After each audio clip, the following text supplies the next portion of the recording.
Apollo 11 granted humanity a front-row seat to one of the most significant milestones in history, mankind's first steps on the moon. Neil Armstrong and Buzz Aldrin became immortalized for their groundbreaking achievement. However, despite this monumental success, NASA's ambitions to return to the lunar surface stalled. Budget cuts and shifting priorities halted further missions. But what caused NASA to leave the moon behind after such a remarkable feat? Interestingly, Elon Musk recently stated, "I will show you why NASA has never returned to the moon." Let's delve into this topic. The Apollo program represents one of humanity's greatest accomplishments, not only for its technological breakthroughs, but also for advancing human exploration. While Apollo 11 is celebrated for its historic lunar landing, its story is far broader, encompassing years of missions, groundbreaking technology, and relentless determination. The foundations of the Apollo program were laid in the early 1960s as NASA, newly formed in response to Soviet space achievements, pursued its ambitious goals. Tragedy struck early in the Apollo program. Apollo 1, intended to be the first crewed mission, was scheduled to test the spacecraft systems in low Earth orbit. Unfortunately, on January 27, 1967, a fire broke out inside the spacecraft during a pre-launch test, killing astronauts Gus Grissom, Ed White, and Roger B. Chaffee. This devastating loss prompted NASA to make extensive safety improvements, including redesigning the command module and more rigorous testing protocols. It wasn't until October 1968 that the program saw its first successful crewed mission. Apollo 7 tested the command module in low Earth orbit, validating critical systems like life support, guidance, and navigation. Despite minor technical difficulties, the mission was successful, marking the first time astronauts flew aboard an Apollo spacecraft and paving the way for subsequent missions. Apollo 8 made history in December 1968 as the first mission to send astronauts around the moon. Initially, NASA planned to conduct a manned lunar landing with Apollo 10. However, due to time constraints and the success of Apollo 7, they fast-tracked a mission to orbit the moon. Apollo 8 verified that the spacecraft could travel to the moon, enter lunar orbit, and safely return to Earth. This mission was also the first time humans saw the far side of the moon and witnessed Earthrise from the lunar surface. Following Apollo 8, Apollo 9 tested the lunar module, a vital component for landing on the moon.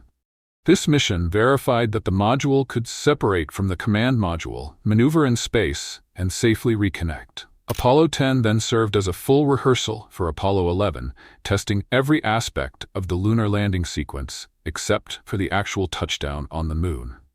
The success of Apollo 11, the first mission to land humans on the moon, is one of the most celebrated achievements in history. On July 20, 1969, Neil Armstrong and Buzz Aldrin descended to the lunar surface while Michael Collins remained in orbit. Armstrong's famous words, "That's one small step for man, one giant leap for mankind," echoed across the globe, symbolizing a new era in human exploration. Following Apollo 11, additional missions expanded lunar exploration.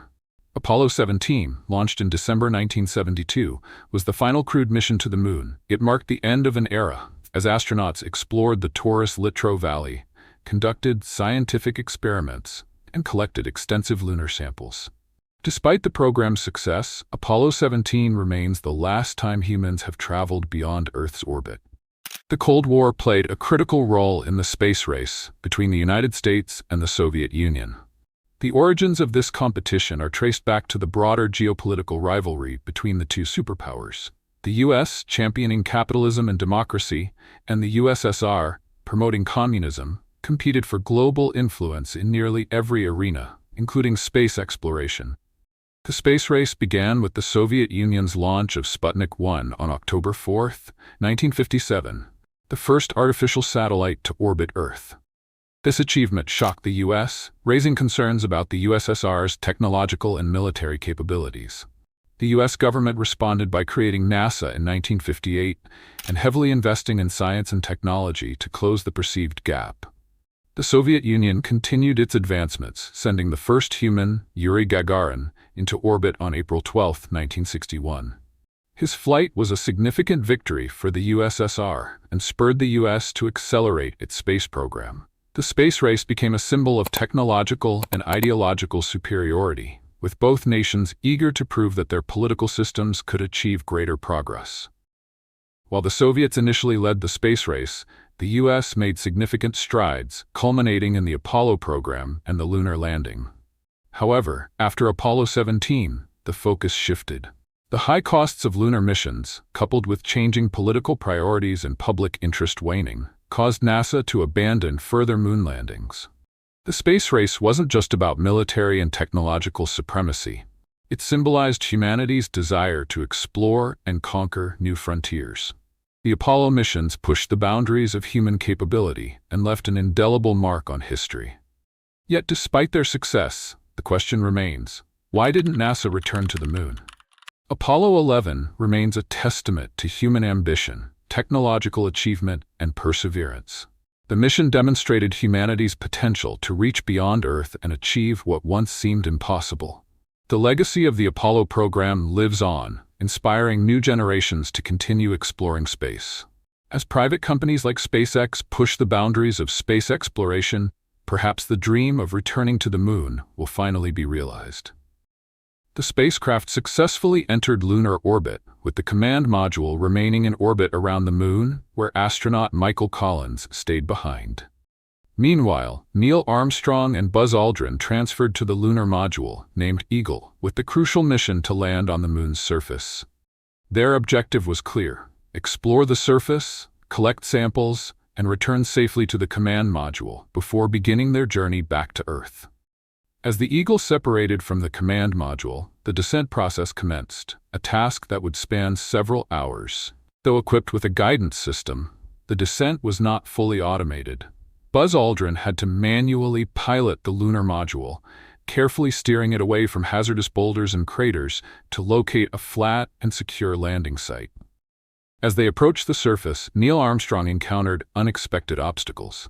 The automated system had identified a landing spot near the Sea of Tranquility, but upon closer inspection, Armstrong realized it was littered with large rocks, posing a significant risk. In a decisive moment, Armstrong took manual control, guiding the Eagle to a safer area and ensuring a successful landing.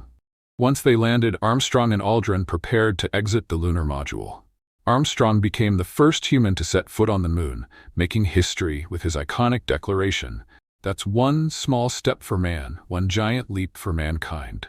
These words resonated worldwide, symbolizing a monumental achievement for humanity. Shortly after, Aldrin joined Armstrong on the lunar surface, and together they spent over 2 hours conducting experiments, taking photographs, and collecting lunar samples.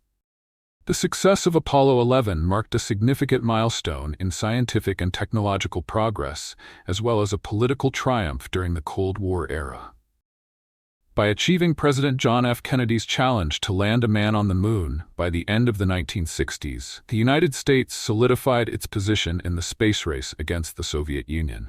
In recent times, Elon Musk has stirred curiosity by addressing why NASA has not returned to the moon in the past 50 years.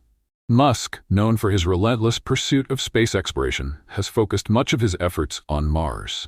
His vision extends beyond mere exploration.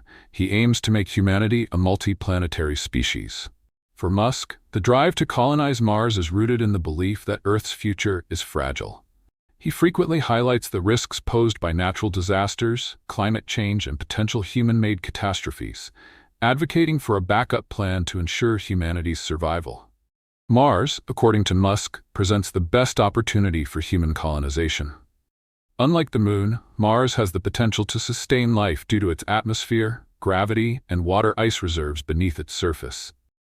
Musk argues that establishing a self-sustaining civilization on Mars would increase humanity's resilience. He views the Moon as less viable for long-term human habitation due to its lack of atmosphere and limited resources. While the Moon's proximity to Earth makes it appealing, its harsh conditions and scarcity of critical resources diminish its potential as a second home for humanity. Musk's ambitions are embodied in his company, SpaceX, which aims to make space travel more affordable and accessible through reusable rockets like the Falcon 9 and the Starship program. According to Musk, NASA might have encountered something unexpected on the Moon's far side. potentially alien structures, untapped resources, or other phenomena that led to a strategic pivot in their objectives.